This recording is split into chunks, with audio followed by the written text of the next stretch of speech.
రబ్బాని తెలుగు కథలు. అందరికీ నమస్కారం. ఈరోజు మనం తెలుసుకోబోతున్న స్టోరీ ప్రేమ పెళ్లి 4వ భాగం. అదేంటమ్మా, అల్లుడుగారు అప్పుడే వెళ్ళిపోయారు? వాడు మీకు అల్లుడు కాదు నాన్న, వాడొక పెద్ద మోసగాడు అని జరిగిన విషయమంతా కమల తన తల్లిదండ్రులకు వివరిస్తుంది. ఎంత మోసం! నా స్నేహితులని నమ్మి సంబంధం కలుపుకుంటే ఇలా చేస్తారా? ఆడపిల్లంటే అంత చులకనా? వాళ్ళంతు చూస్తా. ఇప్పుడు నిలదీసినంత మాత్రాన ఉపయోగం ఏంటి నాన్నగారు? ఇంత జరిగాక కూడా నన్ను ఉద్ధరించడానికి కళ్యాణ్ నన్ను పెళ్లి చేసుకుంటానన్నాడు. ఏవండి, జరిగినదంతా మన మంచికే అనుకుందాం. పెళ్లికి ముందే వాళ్ళ నిజస్వరూపం బయటపడింది. ఒకవేళ పెళ్ళయ్యాక తెలిస్తే మన అమ్మాయి జీవితాంతం బాధపడుతూ ఉండేది. పోతే పోనీలెండి, వేదవ సంబంధం. చూడమ్మా, జరిగిన విషయం గురించి ఆలోచిస్తూ బాధపడకు, ధైర్యంగా ఉండు. అదొక పీడకలలా మర్చిపో. ఇటు కళ్యాణ్ వాళ్ళ అమ్మా నాన్నల వద్దకు వస్తాడు. అమ్మా, సాయంత్రానికి ఫ్లైట్ టికెట్లు బుక్ చేశాను. మనం అమెరికా వెళ్తున్నాం. అదేంట్రా, ఏం జరిగింది? నేను ఆ అమ్మాయికి లీసా గురించి చెప్పాను. అమెరికాలో అమ్మాయితో రిలేషన్షిప్ మెయింటైన్ చేస్తూ నన్ను పెళ్లి చేసుకుంటావా? నేను నీకు ఎలా కనపడుతున్నాను అంటూ నానా మాటలు తిట్టి నన్ను ఇంట్లో నుంచి పంపించి వేసింది. కళ్యాణ్, ఏ అమ్మాయి అయినా తన భర్త తనకే సొంతం అనుకుంటుంది. అటువంటిది నువ్వొక్క అమ్మాయిని ప్రేమిస్తూ ఇంకో అమ్మాయిని పెళ్లి చేసుకుంటానంటే ఏ ఆడదైనా ఎలా ఒప్పుకుంటుందిరా? అవును బాబు, నువ్వు చేసిన పనికి నా స్నేహితుడు నన్ను అసహించుకొని ఉంటాడు. ఇక మనం ఇక్కడ ఉండడం అంత మంచిది కాదురా. అమెరికా వెళ్ళిపోదాం పదండి. ఇలా రామారావు, సుమిత్ర, కళ్యాణ్ అమెరికాకి వెళ్ళిపోతారు. ఇటు సుధీర్ తన చదువులు పూర్తవడంతో అమ్మా, నేను హైదరాబాద్ వెళ్తున్నాను. అలాగే బాబు, సమయానికి భోజనం చెయ్యి, ఆరోగ్యం జాగ్రత్త. సుధీర్, ఆ అమ్మాయి గురించి ఆలోచించి నీ మనసు పాడు చేసుకోకురా. జీవితంలో అన్నీ మనం అనుకున్నట్లు జరగవు. ఒడిదొడుకులనేటివి సహజం. ఎటువంటి పరిస్థితులనైనా అధిగమించి ముందుకు వెళ్ళాలి. అలాగే నాన్న, మీ ఆరోగ్యం జాగ్రత్త. వస్తాను. సుధీర్ హైదరాబాద్ బయలుదేరతాడు. మరునాడు ఉదయం సుధీర్ ఆఫీస్కి వెళ్తాడు. లంచ్ బ్రేక్లో వాసంతి సుధీర్ని కలుస్తుంది. వాసంతి, కమల ఆఫీస్కి రాలేదా? ఇంత జరిగాక కూడా మీరు తన గురించే ఆలోచిస్తున్నారా? అదేం లేదండి, అవన్నీ ఎప్పుడో మర్చిపోయాను. ఈ వారం రోజుల్లో మీలో చాలా మార్పు వచ్చిందండి. వాసంతి, జరిగిన విషయం గురించి 2 రోజులు చాలా మదనపడ్డాను. మా ప్రేమ విషయం మా అమ్మా నాన్నలకు చెప్పాను. వాళ్ళు జీవితంలో ఒడిదొడుకులనేటివి సహజం, వాటిని ఎదుర్కొని ముందుకెళ్ళాలి. అంతేకాని జరిగిన విషయాలను ఆలోచిస్తూ బాధపడడం సరికాదు అని సర్ది చెప్పి వాళ్ళు నాకు ఎంతో మనోధైర్యాన్నిచ్చారు. ఇంతకీ కమలకు పెళ్ళి అయిపోయిందా? లేదండి, మీరు ఊరు వెళ్ళాక ఇక్కడ చాలా జరిగింది. వాసంతి, అసలేం జరిగింది? కమల పెళ్లి చేసుకునే అబ్బాయి కళ్యాణ్కి అమెరికాలో లీసా అనే అమ్మాయితో రిలేషన్షిప్ ఉంది. కళ్యాణ్ ఆమెనే పెళ్లి చేసుకుందామని అనుకున్నాడట. కళ్యాణ్ తల్లిదండ్రులకు లీసా అంటే ఏమాత్రం ఇష్టం ఉండేది కాదు. కాని లీసాకి కళ్యాణ్ని పెళ్లి చేసుకోవడం ఇష్టం లేకపోవడంతో వాళ్ళ రిలేషన్షిప్ బ్రేకప్ అయింది. అప్పుడు వాళ్ళ అమ్మా నాన్న ఇండియాకు వచ్చి తన కొడుక్కు పెళ్లి సంబంధాలు చూడటం మొదలుపెట్టారు. ఆ క్రమంలోనే తన మిత్రుడు కూతురైన కమల వారికి నచ్చింది. కమల కూడా అమెరికా మీద మోజుతో ఈ సంబంధం ఒప్పుకుంది. ఇలా జరిగిన విషయమంతా వాసంతి సుధీర్తో చెబుతుంది. పీటల మీద పెళ్లి ఆగిపోవడంతో కమల తట్టుకోలేకపోయింది. నేను ఎంత సర్ది చెప్పినా వినకుండా జాబ్కు రిజైన్ చేసి వెళ్ళిపోయింది. ఈ మాటలు విన్న సుధీర్కి కమలపై జాలి కలుగుతుంది. వాసంతి, కమలకి రాకూడని కష్టమే వచ్చింది. సుధీర్ గారు, మీరు ఏమీ అనుకోనంటే నేనొక మాట చెప్తాను. కమల తెలుసో తెలియకో ఒక తప్పు చేసింది. మీ మనసును గాయపరిచింది, నేను కాదనును. కాని తను జరిగిన దాని గురించి చాలా పశ్చాత్తాపపడుతుంది. ఎంతైనా మీరు ఒకప్పుడు తనని మనసారా ప్రేమించారు కదా. జరిగిందేదో జరిగిపోయింది. దాన్ని మనసులో పెట్టుకోకుండా కమలని ఆదరిస్తే బాగుంటుందని నా అభిప్రాయం. నిజానికి తాను చేసిన పనికి మీకంటే నాకే ఎక్కువ కోపం వచ్చింది. కాని ఇప్పుడు తన పరిస్థితి చూసి నాకు జాలేసి మీతో చెబుతున్నాను. అప్పుడు సుధీర్ ఏమీ మాట్లాడకుండా మౌనంగా ఉంటాడు. ఈ విధంగా జరుగుతుండగా ఒకరోజు వాసంతి కమల ఇంటికి వెళ్తుంది. కమల, జరిగిన విషయాల గురించి బాధపడుతూ ఉంటే నువ్వు జీవితంలో ముందుకు ఎలా వెళ్ళగలవు? నన్ను క్షమించు వాసంతి. నువ్వు ఇంత చెప్పినా వినకుండా సుధీర్ ప్రేమను ఎగతాళి చేసి నేను అమెరికా సంబంధం ఒప్పుకున్నందుకు నాకు భగవంతుడు తగిన శాస్తి విధించాడు. బాధపడకు కమల, నేను సుధీర్ను ఒప్పిస్తాను. మీరు పెళ్లి చేసుకోండి. ఇంత జరిగాక సుధీర్ నన్ను ఆదరిస్తాడా? సుధీర్ది స్వచ్ఛమైన ప్రేమ. అంత తేలిగ్గా నిన్ను మర్చిపోలేడు. సుధీర్కి వాళ్ళ అమ్మా నాన్నంటే చాలా ఇష్టం. వారి మాట కాదనలేడు. మన ఒక్కసారి వాళ్ళను కలుద్దాం. ఏమో వాసంతి, వాళ్ళు మా పెళ్లికి ఒప్పుకుంటారని నాకు నమ్మకం కలగట్లేదు.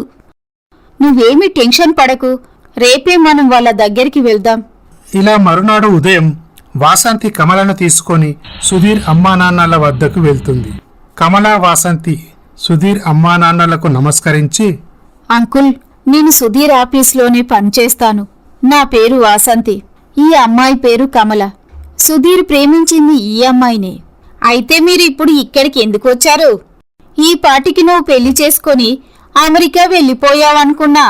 మా అబ్బాయి నీ గురించి ఎంత పరితపించాడో, ఎంత మదన పడ్డాడో మాకు తెలుసు. అంత మంచివాడిని మోసం చెయ్యాలని నీకు ఎలా అనిపించింది? ఆంటీ, నన్ను క్షమించండి. నేను అమెరికా మీద మోజుతో మీ అబ్బాయిని నిర్లక్ష్యం చేసి నానా మాటలు అన్నాను. అందుకు దేవుడు నాకు తగిన శాస్తి జరిపించాడు. ఆ అమెరికా అబ్బాయి వేరే అమ్మాయితో ప్రేమలో ఉన్నాడు. అతను ఆ అమ్మాయిని పెళ్లి చేసుకుంటానని మాట ఇచ్చాడంట. అలాగే ఇటు నన్ను కూడా పెళ్లి చేసుకుంటానన్నాడు. అప్పుడు నాకు కోపం వచ్చి అతన్ని ఇష్టం వచ్చినట్టు తిట్టి పంపించేశాను. మా అమ్మా నాన్నలు కూడా ఈ విషయం తెలిసి చాలా బాధపడ్డారు. అప్పుడు నాకు సుధీర్ గుర్తుకు వచ్చాడు. కాని ఏం లాభం? సుధీర్ వద్దకు వెళ్ళి క్షమించమని అడిగే సాహసం కూడా చేయలేకపోయాను. ఇప్పుడు కూడా నేను ఇక్కడికి వచ్చింది సుధీర్ని నాకిచ్చి పెళ్లి చేయమని అడగటానికి కాదు. చేసిన పాపం చెబితే పోతుందంటారు. చూడమ్మా, మనం ప్రేమించే వాళ్ళకంటే మనల్ని ప్రేమించే వాళ్ళని పెళ్లి చేసుకుంటే మన జీవితం చాలా బాగుంటుంది. నువ్వు చేసిన తప్పుకు పశ్చాత్తాపపడుతున్నావు. పశ్చాత్తాపానికి మించిన ప్రాయచిత్తం లేదు. నువ్వు సుధీర్ వద్దకు వెళ్ళి క్షమాపణ అడగటానికి కూడా భయపడుతున్నావంటే నువ్వు చేసిన తప్పుకు ఎంత బాధపడుతున్నావో నాకు అర్థమైంది. చూడమ్మా, మీకు జరిగిన అవమానానికి మీ తల్లిదండ్రులు కూడా ఎంతో బాధపడుతున్నారని మాకు తెలుసు. మా అబ్బాయి మా మాట కాదనలేడు. మేము మా అబ్బాయితో మాట్లాడి మీ పెళ్లికి ఒప్పిస్తాము. ఇక నువ్వు ధైర్యంగా ఇంటికి వెళ్ళు. ఈ విషయం మీ అమ్మా నాన్నలతో కూడా చెప్పు. వారి మనసు కూడా కాస్త కుదుట పడుతుంది. చాలా సంతోషం అండి. నేను వెంటనే మా అమ్మా నాన్నలతో ఈ విషయం చెప్తాను. ఈ విధముగా జరుగుతుండగా రాఘవరావు, జానకి పట్టణంలోని తన కొడుకు సుధీర్ వద్దకు వెళ్తారు. అదేంటమ్మా, మీరు ఇలా వచ్చారు? కనీసం మీరు వస్తున్నట్టు ఫోన్ కూడా చేయలేదు. అదేం లేదు బాబు, నిన్ను చూడాలనిపించింది, అందుకే వచ్చాము. సుధీర్, నీతో ఒక మాట చెప్పాలిరా. మొన్న కమలా, వాసంతి ఇద్దరూ మన ఇంటికి వచ్చారు. పాపం కమలను చూస్తే నాకు బాధనిపిస్తుందిరా. అమెరికా సంబంధం క్యాన్సల్ అవ్వడంతో అమ్మాయి చాలా బాధపడుతుంది. తాను చేసిన తప్పుకు ఎంతగానో కుమిలిపోయింది. కనీసం ఆ అమ్మాయిని దగ్గరికి వచ్చి క్షమించమని అడగలేకపోయింది. ఒక ఆడపిల్ల అంతలా బాధపడుతుంటే నేను చూడలేకపోయాను. ఎందుకంటే నేను కూడా ఒక ఆడదాన్నే కదరా.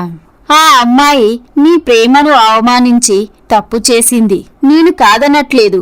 తప్పులు చేయడం మానవ నైజం.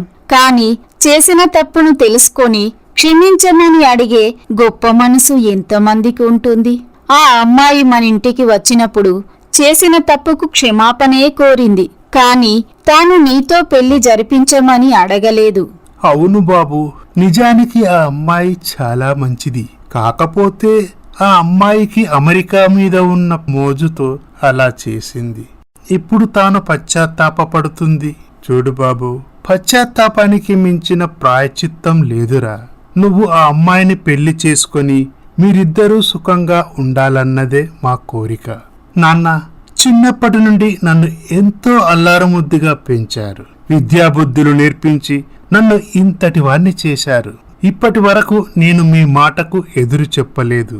ఇక ముందు కూడా ఎదురు చెప్పను. మీ ఇష్ట ప్రకారమే కమలను నేను పెళ్లి చేసుకుంటాను. అప్పుడు రాఘవరావు, జానకి చాలా సంతోషిస్తారు. అమ్మా, నాన్న, మీరు జాగ్రత్తగా ఇంటికి వెళ్ళండి. నేను ఆఫీస్కు వెళ్తాను. ఇటు కమల, అమ్మా, నాన్న, మీకొక విషయం చెప్పాలి. నేను కాలేజీ చదివే రోజుల్లో సుధీర్ అనే అబ్బాయిని ఇష్టపడ్డాను. అతను కూడా నన్ను ప్రేమిస్తున్నాడు. ఈ విషయం మీతో చెప్పి మిమ్మల్ని ఒప్పించి అతన్ని పెళ్లి చేసుకోవాలనుకున్నాను. అదే సమయంలో అమెరికా సంబంధం రావడంతో నాకు అమెరికా మీద ఉన్న మోజుతో నేను సుధీర్ని కాదని అమెరికా సంబంధం ఒప్పుకున్నాను. కాని ఆ అమెరికా అబ్బాయి కళ్యాణ్ మనల్ని మోసం చేశాడు. చూడమ్మా, నిన్ను అంతలా ప్రేమించే అబ్బాయిని కాదని నువ్వు తప్పు చేశావు. నేను చేసిన తప్పుకు సుధీర్ను క్షమించమని అడిగే ధైర్యం కూడా చేయలేకపోయాను. నాలో నేనే కుమిలిపోతుంటే నా స్నేహితురాలు వాసంతి నాకు మనోధైర్యాన్నిచ్చి సుధీర్ వాళ్ళ అమ్మానాన్నల వద్దకు తీసుకెళ్ళింది. వాళ్లకు నేను జరిగిన విషయం అంతా చెప్పాను. వాళ్ళు కూడా మనకు జరిగిన అన్యాయానికి చాలా బాధపడ్డారు. సుధీర్ వాళ్ళ అమ్మానాన్న నాతో పెళ్లికి సుధీర్ను ఒప్పిస్తానన్నారు. అప్పుడు శ్రీనివాసరావు, సావిత్రి చాలా సంతోషిస్తారు. పీటల మీద పెళ్లి ఆగిపోవడంతో మళ్ళీ నీకు పెళ్లి జరుగుతుందో లేదని మేము చాలా మదనపడ్డాం. నువ్వు చెప్పిన ఈ మాటలతో మా మనసు కాస్త కుదుట పడిందమ్మా. నిజానికి సుధీర్ వాళ్ళ అమ్మా నాన్నలు చాలా మంచివారు. మంచివారికి భగవంతుడు మేలే చేస్తాడమ్మా. ఈ విధముగా జరుగుతుండగా సుధీర్ తమ అమ్మా నాన్నలను తీసుకుని శ్రీనివాసరావు ఇంటికి వస్తాడు. అన్నయ్య గారు, పీటల మీద పెళ్లి ఆగిపోవడంతో మా కూతురికి ఇక పెళ్లి జరుగుతుందో లేదోనని మేము చాలా బాధపడ్డాము. మీది చాలా గొప్ప మనసు. మీ మేలు ఈ జన్మలో మర్చిపోలేమండి. చూడమ్మా, పిల్లలన్నాక చిన్న చిన్న పొరపాట్లు చేస్తూ ఉంటారు. ఆ పొరపాట్లను మనం సరిదిద్ది వారి భవిష్యత్తుకు బంగారు బాట వేయడం పెద్దవారిగా మన బాధ్యత. ఇలా సుధీర్ కమలల వివాహం జరుగుతుంది. వారు ఎంతో సంతోషంగా తమ జీవితాన్ని కొనసాగిస్తారు. ఇలా ఈ కథ సుఖాంతమవుతుంది. ఈ స్టోరీ కనుక మీకు నచ్చినట్లయితే మా ఛానల్ని సబ్స్క్రైబ్ చేసుకోండి, లైక్ చేయండి, షేర్ చేయండి, కమెంట్ చేయండి. Thank you for watching.